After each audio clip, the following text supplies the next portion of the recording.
Hello everyone, আসসালামু আলাইকুম। আজকে সকালবেলা ঘুম থেকে উঠে রান্নাঘরে দরজা লাগিয়ে আমি রান্নাঘরে কাজ করছি। রুটি বানিয়েছি আর এখানে ডাল রান্না হচ্ছে, লাউ ডাল রান্না করব। আর প্লেট সব কিছু মাজা শেষ, কারণ আজকে আমি এক জায়গায় যাবো, ওই জন্য সকাল সকাল ঘুম থেকে উঠেছি। এখানে দরজা খুলে আমি পরিস্থিতিটা দেখছিলাম যে ঘুম থেকে কে উঠেছে। এখানে দেখি জারিফ ঘুম থেকে উঠে এখানে দাঁড়িয়ে আছে। ও হয়তো বা আমার ওই পাশে বেডরুমে আমাকে খুঁজেছে, পায়নি, তারপরে এই রুমে খুঁজেছে, পায়নি, এজন্য এখানে দাঁড়িয়ে আছে।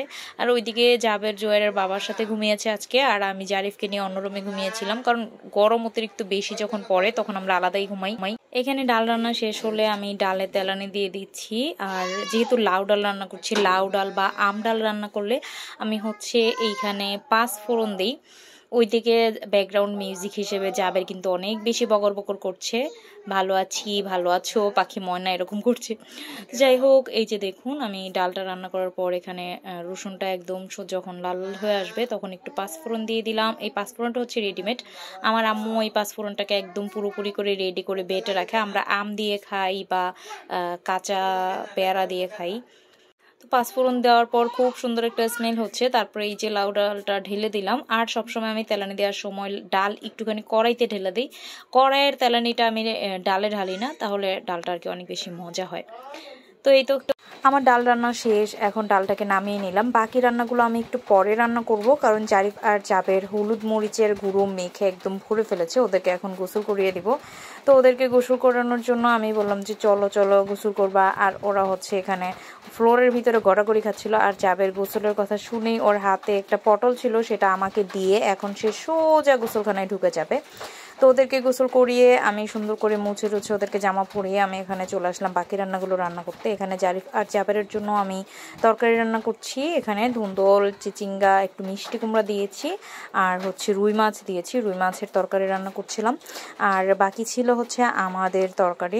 আমি আজকে রুই মাছ ভেজে, পটল, তারপর ধুন্দল, এগুলো দিয়ে তরকারি রান্না করছি। আর এইখানে রুই মাছের ডিম দিয়ে আমি ঢেঁড়স ভাজি করছিলাম। এই ঢেঁড়স ভাজিটা অনেক বেশি মজা হয়েছিল।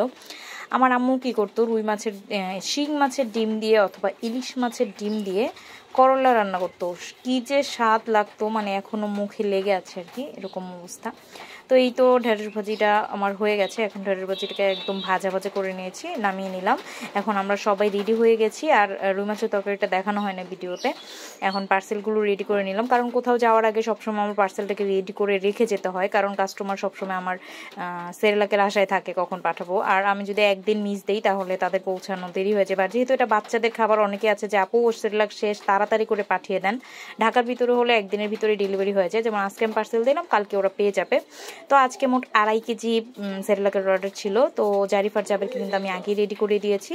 এখন ওদেরকে দিয়ে পার্সেলগুলো দিয়ে দিচ্ছি। পার্সেলগুলো দিয়ে এখন আমি চলে যাব খালাতো বোনের বাসায়। তো জারিফ আর জাবের আজকে আবার অন্য একটা নতুন জামা পরেছে। এই জামাটাও এই জামাগুলো আর কি আগে ওরা কখনোই পরেনি। আমার ছোট ফুপি রোজারিদের মধ্যে তাদেরকে এই জামাগুলো গিফট করেছে। তো আজকে ভাবলাম যে জামাগুলো যেহেতু পাতলা, একদম পাতলা ফতুয়ার মতো, তো গরমের ভিতরে এটাই কমফোর্টেবল হবে। তো আপার বাসায় চলে গেলাম। আপা টোনা ফিশ ভুনা করেছে, এটা ডিব্বায় থাকে, ওই টোনা ফিশগুলো ভুনা করেছে, মাছ ভেজেছে, তারপর মুরগি রান্না করেছে, এই যে মুরগির রোস্ট করেছে। অনেক মজা মজা করে ভাত খেয়ে নিলাম। আর আমাকে এতগুলো ভাত দিয়েছিল। আর এখানে জারিফ দেখুন কি দুষ্টুমি করছে, আমার ওড়না ধরে কামড়ে আছে। আর জাবের পানি খাচ্ছিল। তো আজকের ব্লগটা খুবই ছোট। ভালো থাকবেন সবাই, আল্লাহ হাফেজ।